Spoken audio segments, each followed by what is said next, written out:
Hallveig Rúnarsdóttir, sópransöngkona, vertu hjartanlega velkomin á Sönghátíð í Hafnarborg. Takk fyrir. Ég verð reyndar að fyrst að segja komið smá játningu að þú ert svona ein af ástæðunum fyrir á hverju ég fór í söngnám. Nú, já. Ég veit ekki hvort þú veist þetta, en þegar ég ætti heima á Akureyri og var unglingur og þá hlustaði ég á þig syngja einsöng með kór Menntaskólans við Hamrahlíð og ég hafði bara aldrei heyrt ótrúlega fallega rödd live bara, hver þessi söngkona? Svona vil ég syngja. Og nú ertu búin að vera að syngja bara alla þína ævi, trúi ég. Þetta var ekkert vandræðalegt. Nei. Og þannig að mig langar til þess að spyrja þig út í þína söngtækni. Hvernig þú hugsar öndun og stuðning og svoleiðis hluti. Já. Hvernig nærðu að syngja svona fallega? Ég hef lært í raun og veru mjög margar tæknir ævina og það síðan lenti ég í svolítið vandræðum með röddina því að ég var að beita mér ekki alveg nógu vel.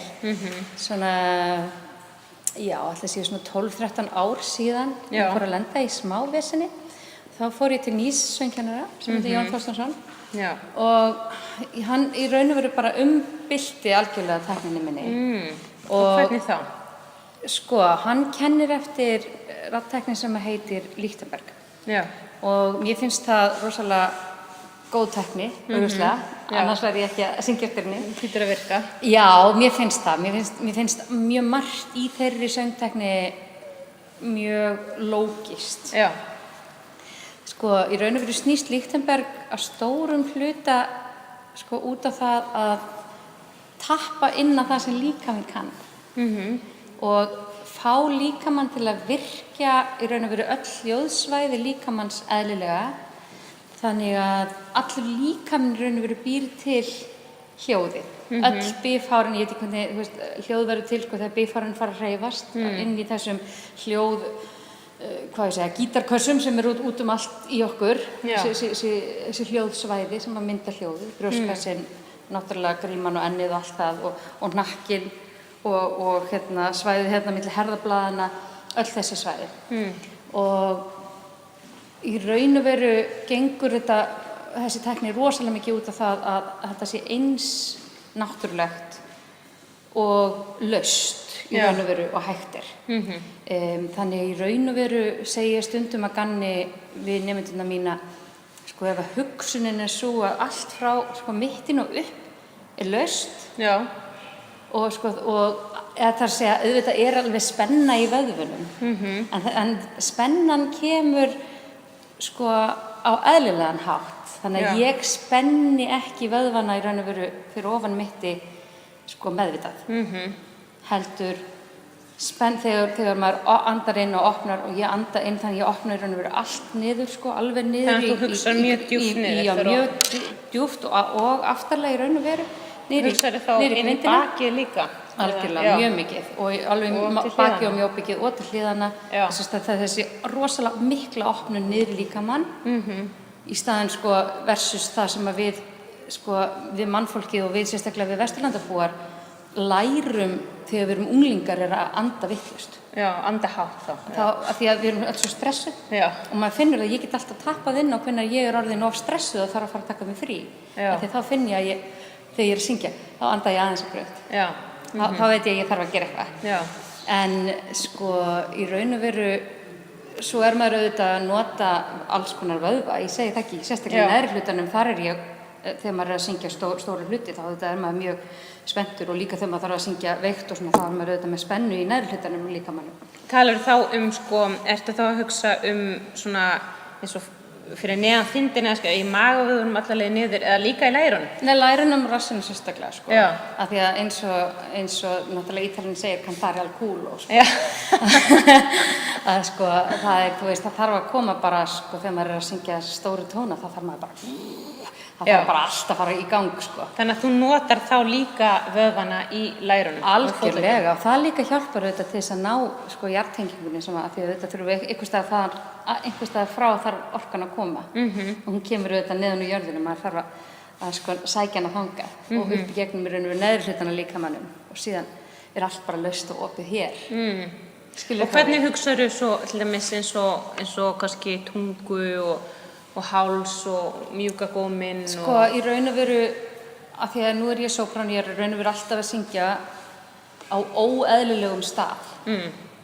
Eða mjög mikið. Stór partur af mínum söng á sér stað á óeðlilegum staði. Miklu hærra heldur en talröddin. Já, vegna þess að við þurfum að fleyta okkur upp fyrir. Já. Og það bara í raun og veru tvennt sem gildir, það bara geispi. Já. Númer 1. Þú veist, það bara geispin númer 1. Þessi mikla opnun sem þýðir það í raun og veru bara hver sem getur hugsað þannig að þú opnar munninn eins og að fara að geispa, það rétta staðan og fara að syngja. Annað, ég tók eftir í viðtalinu við Díselu, hún talar innöndunina, eða sem sagt, það nota ég líka. Já. Sem sagt, það líka til ítalskt, heiti við það inhalare la voce. Sem sagt, anda röddinni inn.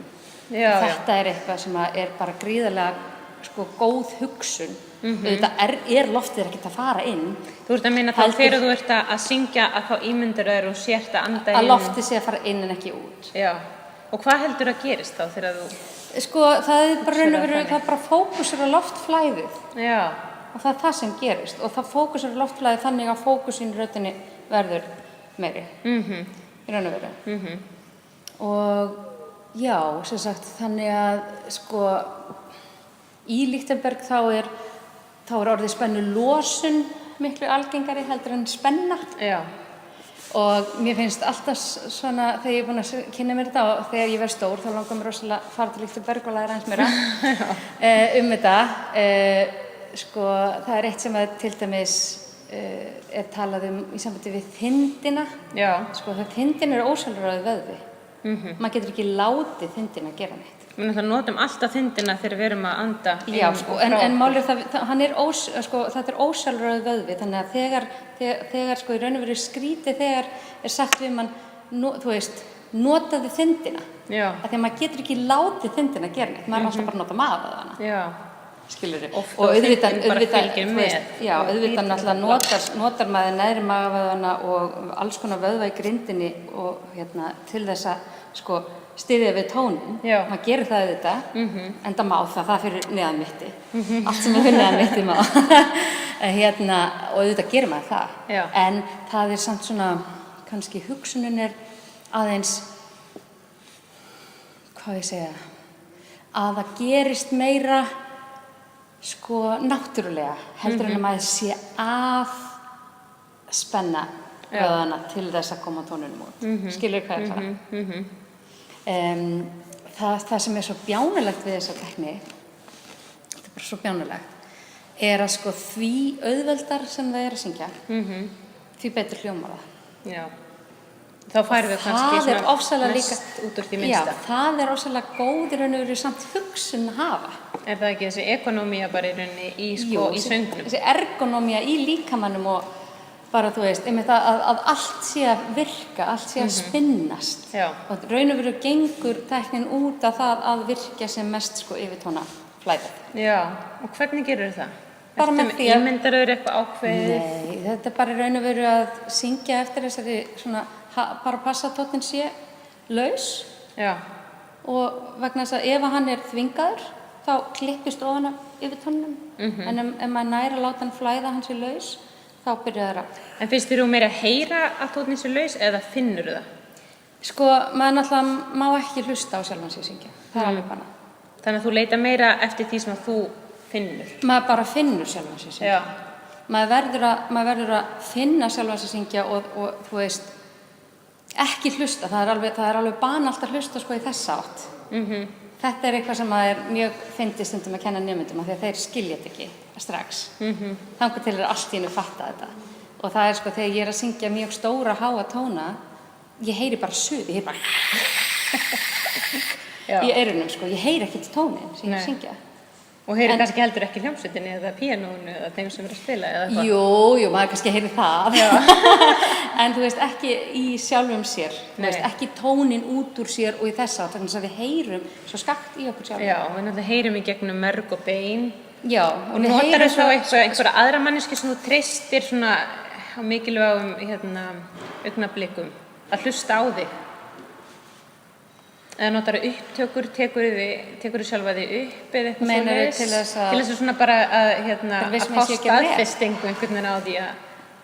Nei, ég er örugglega bara svona góð með mig eitthvað, ég veit ekki. Þú treystir Nei, ég fer náttúrulega alltaf í tíma. Já, þannig að þú heldur áfram að fara í söngtíma. Já, ég meina, ég held að það gerir það allir, maður hættir aldrei að læra. Maður þarf alltaf að halda sig við. Já. Það er alveg nauðsynlegt, sko. Ég fer allavega 2 ára á ári í helst svona fleiri söngtíma í einu, sko. En málið er það auðvitað náttúrulega svo stór partur af þessu bara vöðvaminni. Já. Þú veist, maður veit nákvæmlega hvar tónninn er sem maður þarf að syngja. Og maður verður bara að treysta því. Já. Þetta snýst einmitt nákvæmlega svolítið það bara að treysta því að líkaminn kunni. Hvernig hann á að búa til hljóð. Og eitt sem að mér langaði til að ræða við þig, vegna þess að þú eins og ég myndist á byrjar að syngja mjög ung og ert í mikilli tónlistarfjölskyldu, það eru margir sem að syngja og mamma henni er kórstjóri líka og pappinn syngur og systkinin syngja og Stórfjölskyldan, já, þetta er alveg ótrúlega söngfjölskylda. Hver finnst þér munurinn á því til dæmis að syngja í kór? Þú náttúrulega sem barn söngst mikið í kór og söngst líka í kórum Menntaskólans við Hamrahlíð og að syngja sem einsöngvari. Notarðu til dæmis, þú veist, Já, ég meina, auðvitað, sko, í kór þá þarftu alltaf að vera að syngja þig inn í hljóm. Já. Þú mátt ekki standa út úr. Og það er, nema auðvitað, þú veist, það er aðeins öðruvísi að þú ert í kór í óperuhúsi. Það er auðvitað máttu syngja meira bara. Af því að það er það sound sem við verðum að leita eftir. Já. En flestir kórar náttúrulega er að leita eftir þessum samfellda hljóm. Já. Þannig að raddirnar standa ekki út úr hver fyrir sig.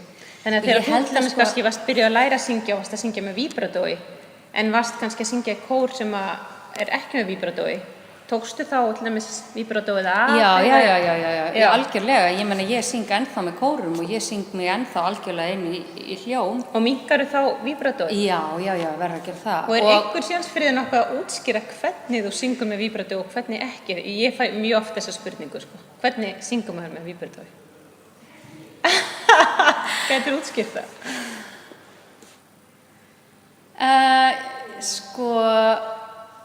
Nei, ég menn það er þetta bara meira, leið þú gefur meira loftflæði, þá auðvitað kemur eðlilegt víbrató á röddina og auðvitað þegar þú ert að syngja með kór, þegar ég er að syngja með kór, þú veist, það er ekki nema ég bara leggja mig veruleg líma við að syngja sensa víbrató, þá auðvitað er smá víbrató, en það er alltaf leið, þetta snýst bara það að víbratói falli inn í hljóminn með þeim sem er að syngja með mér rödd. Og maður syngur sér raun og veru inn í manneskjuna sem maður syngur sko inn í hljóminn og manneskjuna sem stendur hliðina á manni. Það er lykillinn. Það má alveg vera smá víbrató, en það er auðvitað ekki jafn mikið víbrató, en ég menna það bara, sko, í raun og veru, þetta er ekkert alveg sama tækni. Nei. Þetta er bara, sko, þú veist, maður raun og veru miklu, sko, ég veit ekki hvernig ég útskýr það, það er eins og við erum að syngja óperuaríu eða eitthvað, þá er ég hér. Já. En ef ég er að syngja kannski ljóðasöng, þá er ég kannski hér. Ef ég er að syngja barokk, þá er ég svona kannski hérna, eða svona kannski mitt á milli. Og svo ef ég er að syngja kór, þá er ég hér. Bara, sko, hvað ég að segja, magnið af röddinni. Já, þú ert ekki að nota alla röddina kannski. Nei, ég myndi, þú veist, ef ég myndi fara að standa, ég kannski syngja einhver staðar með einhverju litlum kammerhóp, eða eitthvað sem ég gerir stundum. Og ef ég myndi bara fara, þú veist, taka hérna bara Mikaelu, sko raddbyttinguna, það náttúrulega myndi það skemma fyrir allir hinnum. Þannig að ég þarf að taka mig niður inn í sama level, það þarf allir að vera að syngja sama level.